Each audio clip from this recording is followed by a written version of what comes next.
ഒമാനിൽ അനധികൃത തൊഴിലാളികളെ കണ്ടെത്തുന്നതിനായി തൊഴിൽ മന്ത്രാലയ ഉദ്യോഗസ്ഥർ മാത്രമായിരിക്കും പരിശോധന നടത്തുക.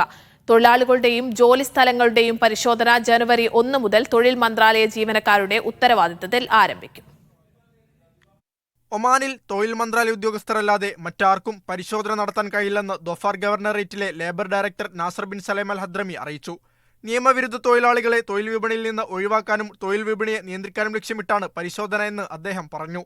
സേഫ്റ്റി ആൻഡ് സെക്യൂരിറ്റി എസ്റ്റാബ്ലിഷ്മെന്റ് പരിശോധന നടപടിക്രമങ്ങളെ സഹായിക്കുക മാത്രമാണ് ചെയ്യുക.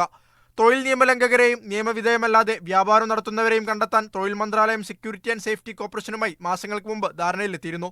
ഈ സംവിധാനം ഉപയോഗപ്പെടുത്തി സേഫ്റ്റി ആൻഡ് സെക്യൂരിറ്റി എസ്റ്റാബ്ലിഷ്മെന്റ് ജീവനക്കാർ സ്ഥാപനങ്ങളിലും മറ്റും കയറി പരിശോധന നടത്തുമെന്ന് പ്രചാരണം നടന്നിരുന്നു. ഇക്കാര്യത്തിലാണ് വിശദീകരണവുമായി ധോഫാർ ഗവർണറേറ്റിലെ ലേബർ ഡയറക്ടർ രംഗത്തെത്തിയത്. Media 1 Muscat.